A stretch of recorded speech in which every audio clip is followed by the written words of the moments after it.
nome é Elaine Márcia Rodrigues, né? Eu sou psicóloga e a convite do Padre Carlos Magno, né, que é o pároco da Paróquia Santíssima Trindade do Oribiri, eu venho realizando acolhimento psicológico voluntário aqui nessa paróquia. E quando o Padre Carlos me fez o convite, eu aceitei o convite com muita alegria de poder fazer esse trabalho de acolhimento, de empatia, ajudando as pessoas a lidarem melhor, né, com os seus recursos e limites. Agradeço ao Padre Carlos pela oportunidade e ao mesmo tempo parabenizá-lo, né, por oferecer esse espaço e esses momentos de acolhimento e escuta, o que fazem, né, e que fazem muita diferença na vida daquelas pessoas que passam por conflitos internos. O objetivo desse vídeo é o quê? É a gente falar um pouquinho sobre o suicídio, né? O suicídio que é considerado um assunto amplo, complexo e ao mesmo tempo é um tabu, né?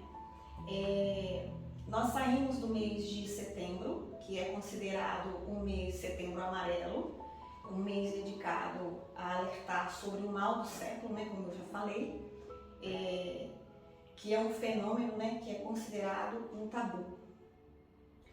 E para a gente olhar, né, por essa via, é um assunto que já poderia ter mais, né, mais facilidade da gente se dialogar sobre. E ainda mais que estamos vivendo em pleno século XXI. Né? Nós estamos no mês de outubro e aí você deve perguntar, mas por que ainda estamos falando, né, de suicídio, sendo que o mês dedicado, que é o Setembro Amarelo, acabou? Mais motivos para a gente lembrar que o Setembro Amarelo não acaba. Devemos levar em conta que é de setembro a setembro. O setembro encerrou, mas a gente pode continuar ajudando na prevenção o ano inteiro. Nesse primeiro momento, esse momento eu vou explorar um pouquinho sobre, né, falando um pouquinho sobre o suicídio pela via da psicologia, através do olhar da ciência.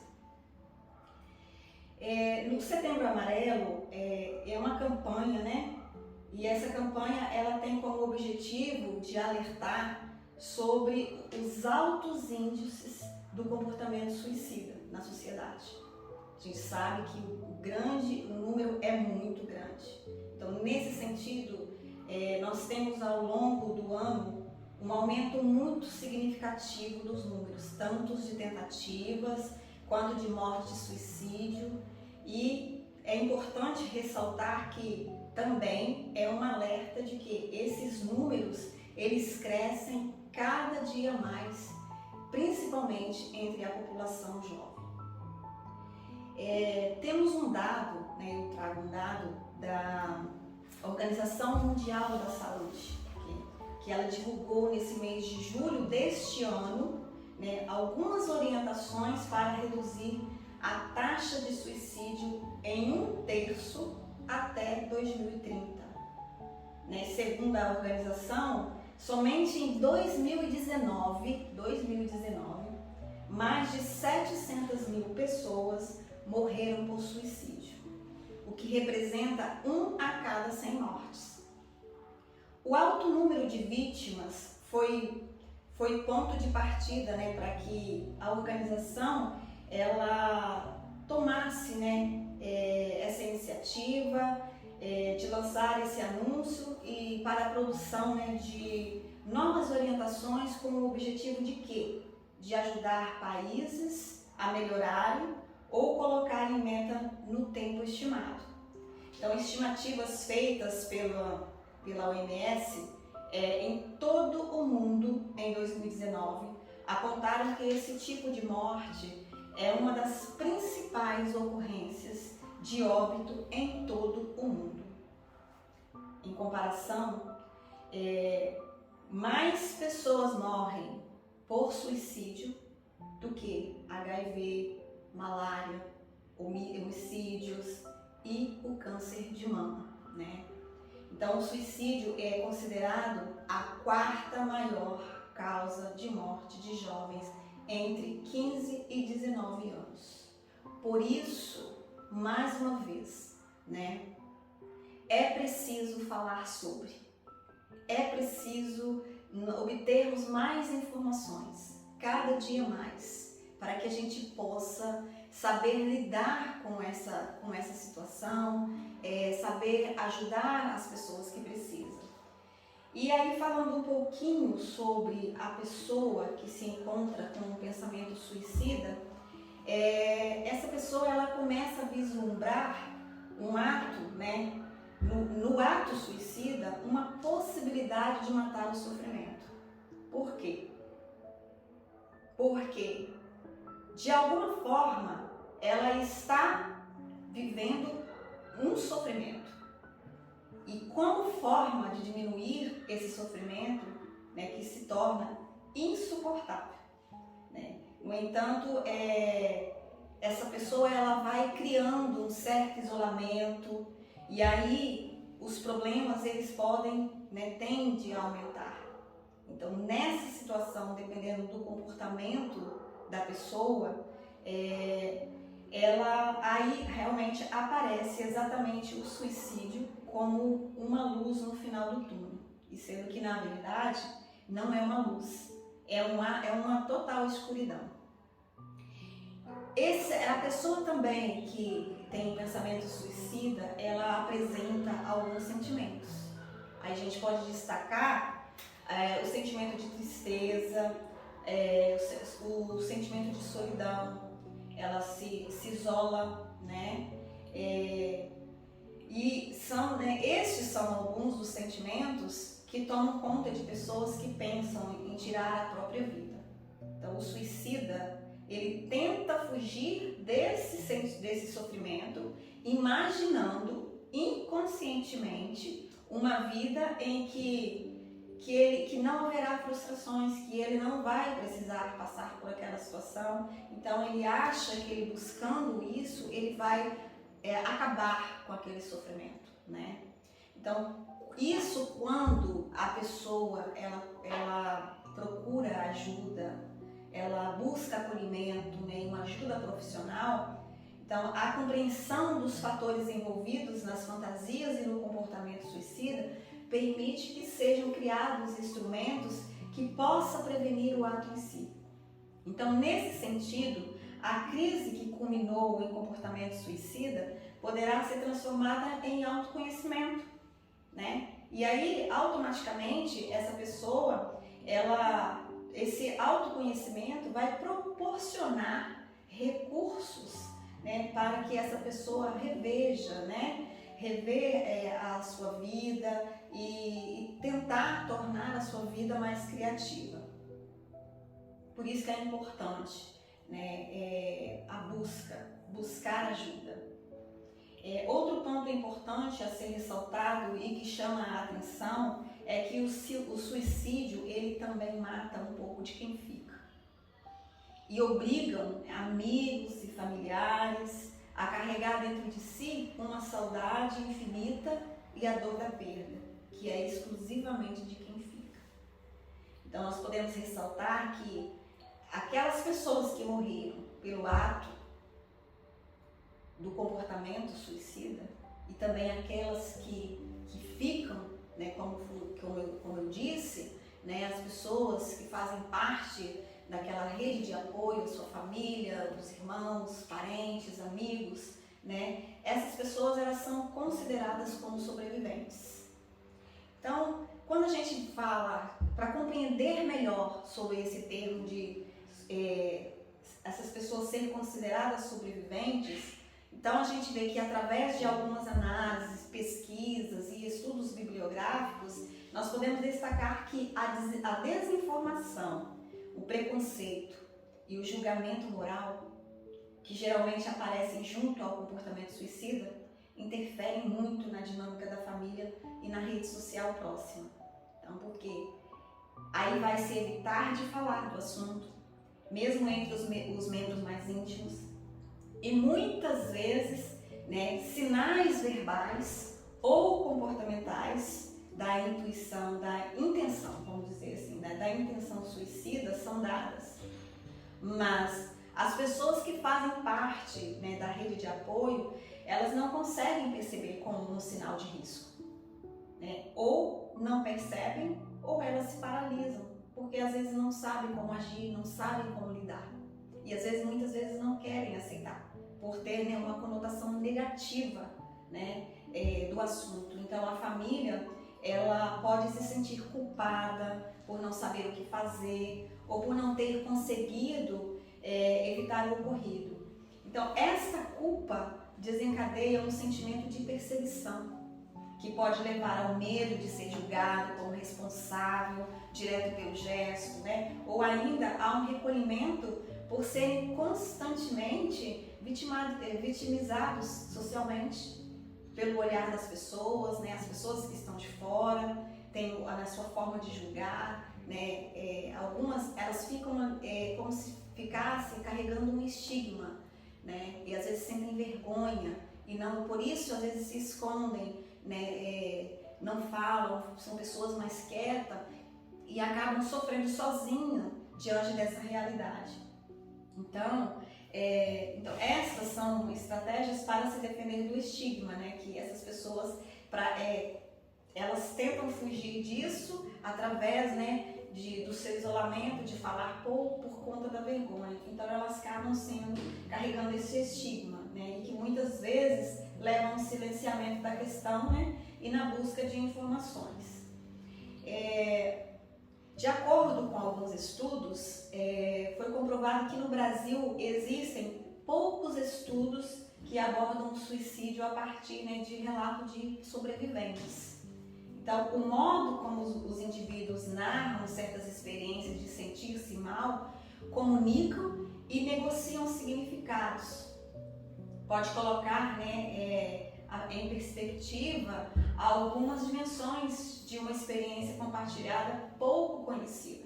Então, o suicídio é sempre uma morte violenta e chocante, mesmo quando anunciado, né? E por também ser, né, um tabu social, como, né, eu falei antes, o ato de se matar não é uma maneira socialmente aceita de morrer, né? Ela torna um processo de luto muito mais complicado. Então, o termo sobrevivente de um suicídio é para referir-se àquelas pessoas que estão lutando por um suicídio.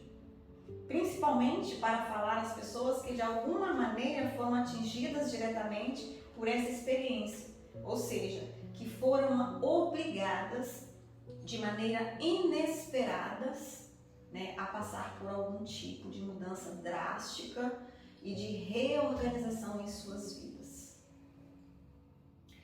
Então, usualmente, os membros da família, né, pais, irmãos, né, são os mais diretamente atingidos diante dessa situação. Isso é um fato. Por outro lado, esta noção de sobrevivente abarca também pessoas que têm uma vida diretamente modificada de maneira negativa por este gesto. Além dessas pessoas mais próximas, a gente pode também pensar que essa maneira negativa que às vezes modificam a vida dessas pessoas também pode afetar outras pessoas que de repente não têm nenhuma ligação afetiva ou familiar. Por exemplo, né, posso dar um exemplo de um condutor do metrô que ele atropela uma pessoa que se jogou nos trilhos, né? E aí pode ser tão atingido por essa experiência como alguém da família. Assim também como um profissional, né, que acompanhou o caso ou que acompanha um caso de uma pessoa que está com pensamento de suicida e, na verdade, ele não conseguiu evitar, né, o suicídio.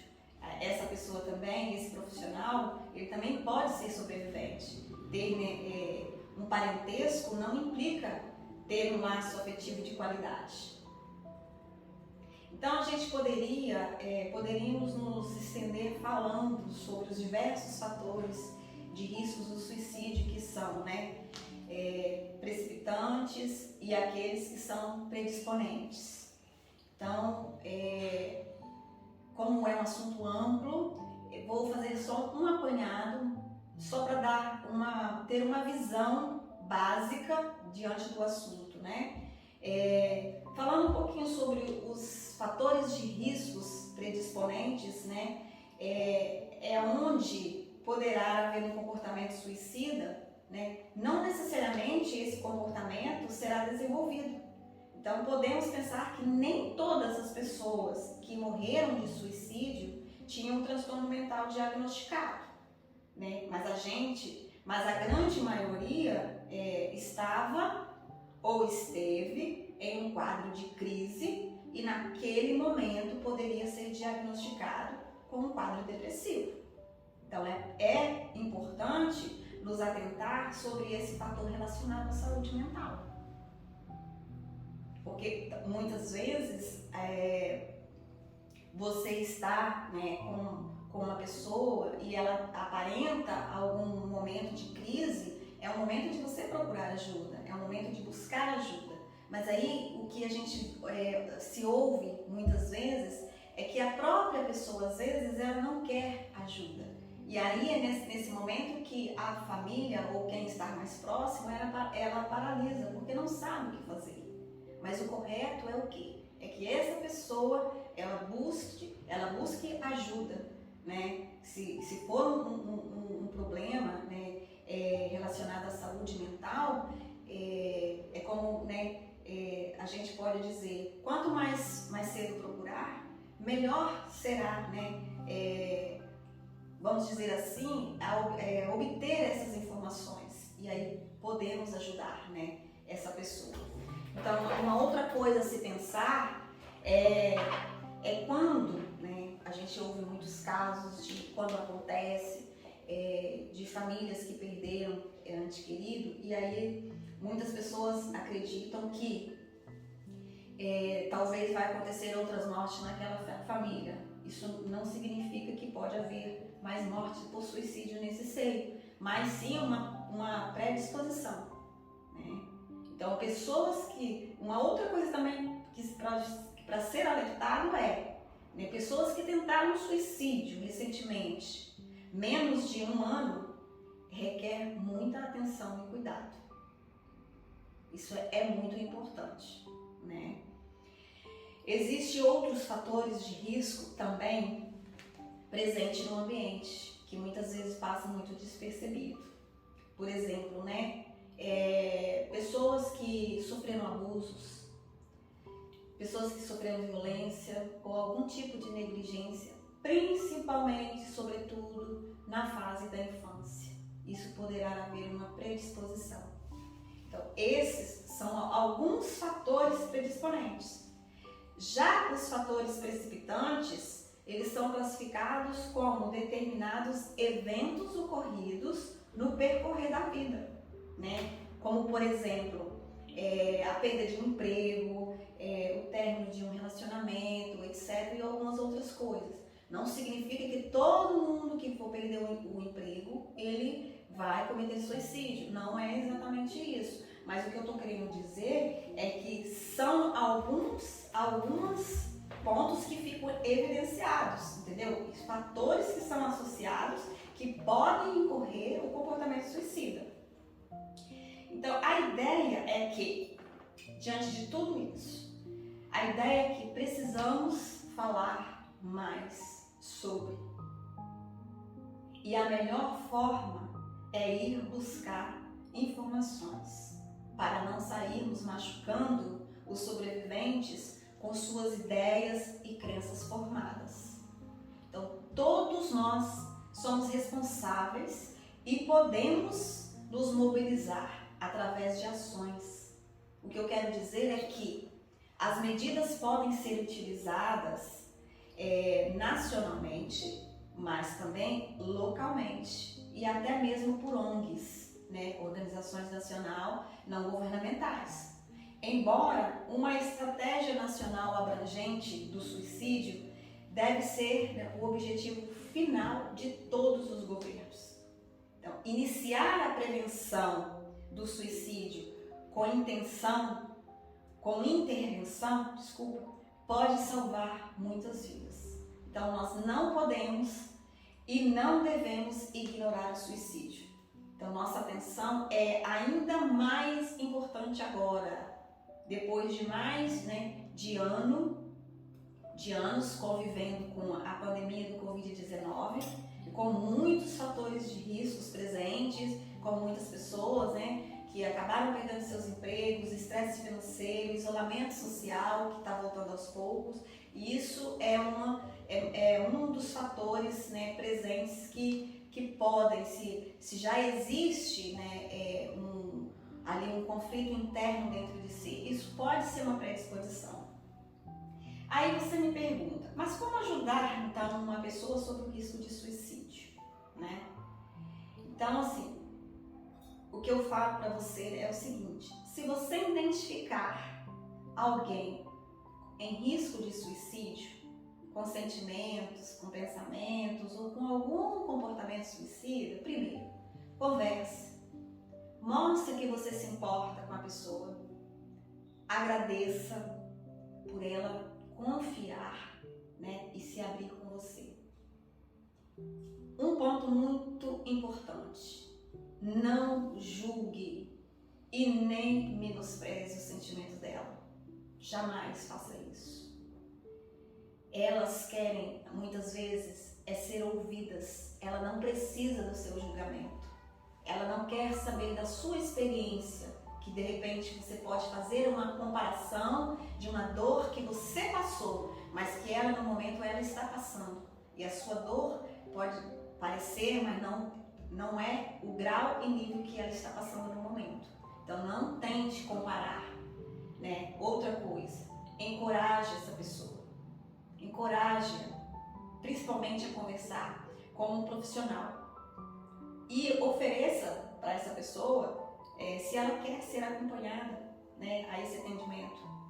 Acompanhe se for preciso. Fique em contato com a pessoa para saber como ela está se sentindo e está fazendo, né? E o principal, o que ela está fazendo. Então, proteja-se se há algum tipo de perigo. Não deixe essa pessoa sozinha. Assegure-se que ela não tem acesso a meios para provocar a própria morte, né?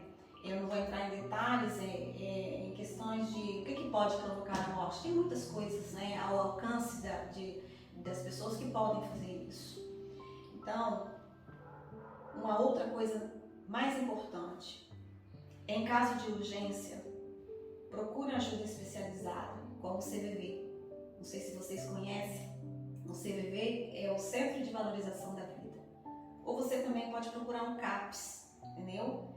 Só lembrando que o CVV, ele funciona 24 horas por dia no telefone 188. Ele está ali prontinho para te ouvir. Em outros casos, se você não quiser, ligue para o 190, ligue para qualquer pessoa para que possa ajudar.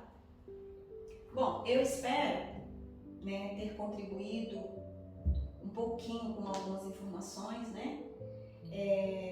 E que possamos ouvir mais as pessoas, ter mais empatia, ter mais acolhimento, a gente trabalhar um pouquinho mais isso em nós, porque muitas vezes nós estamos preocupados simplesmente com a nossa dor. A dor do outro não interessa. E aí a pessoa chega para falar e aí você não sabe ouvir. Você não aprende a ouvir. Você simplesmente finge às vezes também que ouve, mas às vezes não sabe qual é o significado e quão grande é a dor que essa pessoa ela está passando nesse momento. E aí eu achei assim, diante dessa questão, né, da escuta, da empatia, do acolhimento, eu gostaria de finalizar essa minha fala com um trecho de um autor, né, chamado Rubem Alves. Ele fala um pouquinho sobre a arte de escutar. Sempre vejo anunciados cursos de oratória. Nunca vi anunciado curso de escutatória. Todo mundo quer aprender a falar. Ninguém quer aprender a ouvir. Pensei em oferecer um curso de escutatória, mas acho que ninguém vai se matricular. Escutar é complicado e sutil. Não basta o silêncio de fora, é preciso o silêncio de dentro, a ausência de pensamentos. E aí, quando se faz o silêncio dentro, a gente começa a ouvir coisa que não a ouvia. A alma é uma catedral submersa, livres dos ruídos do falatório e dos saberes da filosofia. Ouvimos a melodia que não havia. Para mim, Deus é isto, a beleza que se ouve no silêncio. Daí a importância de saber ouvir os outros. A beleza mora lá também.